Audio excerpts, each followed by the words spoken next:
There's a military base where fish have replaced fighter pilots. 20 feet underwater off the Florida Keys lies a World War II military airfield that vanished beneath the Atlantic.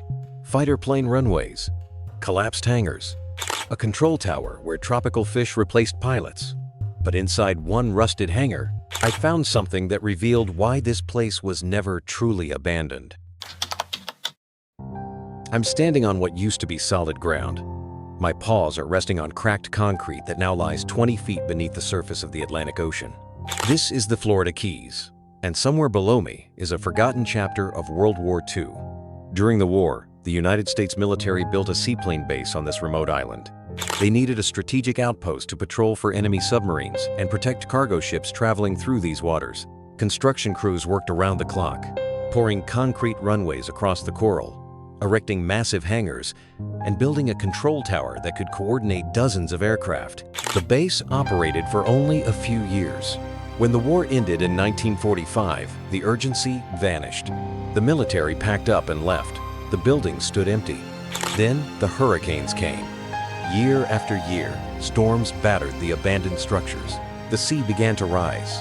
Slowly, relentlessly, the ocean reclaimed what humans had taken. Today, this place exists in a strange state between land and water. A museum that no one can walk through.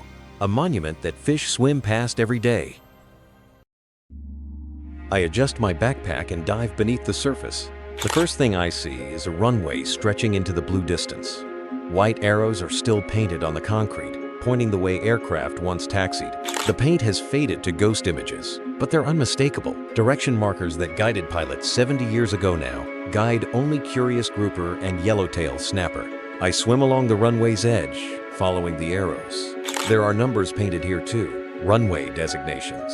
I can make out a faint 27 and part of what might have been 09. These told pilots which direction they were taking off. Now, they tell me nothing, except that someone once cared very much about precision in this exact spot. At the end of the runway, I find my first hangar. The roof is partially collapsed, creating a cave-like opening. I swim inside carefully, my red scarf drifting behind me in the current. The interior is dim, lit only by shafts of sunlight breaking through holes in the ceiling. Rusted metal beams crisscross above me like the skeleton of some enormous creature. On the floor, half buried in sand, are scattered parts I don't immediately recognize. A propeller blade, engine components, what might have been landing gear. Someone worked on aircraft here. Mechanics with grease-stained uniforms, tightened bolts, and tested engines. They had no idea that one day their workspace would become a coral garden. I swim through a doorway into what must have been a storage area. Metal shelves still line the walls, bolted into place so securely that even hurricanes couldn't tear them loose. They're empty now, except for rust and barnacles. Whatever supplies once sat here dissolved or washed away decades ago. But something catches my eye. In the corner, there's a toolbox. It's corroded beyond use, but the shape is unmistakable. I swim closer and see that someone scratched initials into the lid. JRM. 3 letters that outlasted the person who carved them. Who was JRM? And why is their toolbox still here when everything else was evacuated? I leave the hangar and swim toward the control tower. It rises from the seafloor like a lighthouse that lost its purpose. The structure is concrete, which is why it survived when wooden buildings rotted away. Windows that once gave operators a clear view of the runway now frame schools of tropical fish. I ascend along the outside of the tower, passing floor by floor. At the second level, I peer through a window. The room is completely flooded, obviously, but I can still make out shapes. A desk tilted against the wall, what might be a chair, collapsed into pieces. And something mounted to the ceiling that looks like an old light fixture. At the top level, I find the control room. This is where officers coordinated takeoffs and landings, where radio operators sent and received messages about submarine sightings and approaching storms. The glass is gone from the windows, turned to sand by decades of salt water, but the concrete walls still stand. I swim to where the main control desk would have been. There's nothing left of it, but the floor has different colored rectangles where equipment once sat. Shadow impressions of machines that controlled so much activity. From this height, I can see the entire base layout. 2 runways forming an X pattern.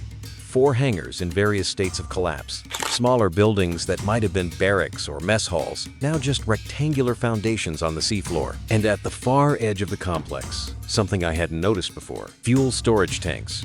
Massive cylindrical structures now completely covered in coral. They're beautiful in a strange way. The military painted them gray, but nature has repainted them in orange, purple, and green. Sea fans wave from their surfaces. A moray eel watches me from a crack in one tank's side. I swim toward the equipment yard beyond the tanks. This area is scattered with metal debris, pieces I can't identify, gears the size of my head, pipes bent into curves, all of it slowly dissolving into the ocean. And then I see the memorial plaque. It's mounted on a concrete post, about chest height to where I'm floating. The bronze has turned green, but the engraved letters are still readable. I swim closer, tracing the words with my paw, in memory of the 47 men who served at this station and later gave their lives in Pacific operations. Their sacrifice secured the waters we defended here. 47 names are listed below. The letters are small, packed tightly to fit everyone. I don't read them all, but I see J.R. Morrison about halfway down the list. J.R.M. The toolbox wasn't abandoned. It was left behind intentionally. Someone who survived the war came back years later and placed it in that hangar. A small memorial where J.R. Morrison once worked, where he laughed with fellow mechanics and complained about the heat and dreamed about going home. He never came home. I float in the water, staring at those names. This base was built in a hurry because the world was on fire. Thousands of workers transformed a quiet island into a military machine in less than a year. They needed it urgently. They needed it desperately. And then, just as quickly, they didn't need it anymore. That's what strikes me most about this place. Not just that it's underwater, but how temporary it was. How something built with such intensity and purpose could become irrelevant so fast. War infrastructure is like that. It appears overnight and vanishes almost as quickly. But it doesn't actually vanish. It leaves scars, runways that disrupt coral growth, concrete that will take centuries to break down, fuel tanks that leaked chemicals into the ecosystem, and it leaves memories carved into bronze, slowly turning green beneath the waves.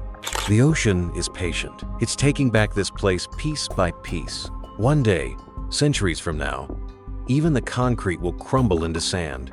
The coral will grow over everything. Fish will swim through spaces where hangars once stood and never know that aircraft once roared overhead. But for now, for this moment, the base still exists, caught between what it was and what it's becoming. A place where past and present overlap in the blue water. I adjust my backpack one final time and begin swimming toward the surface. Every abandoned place I visit teaches me something.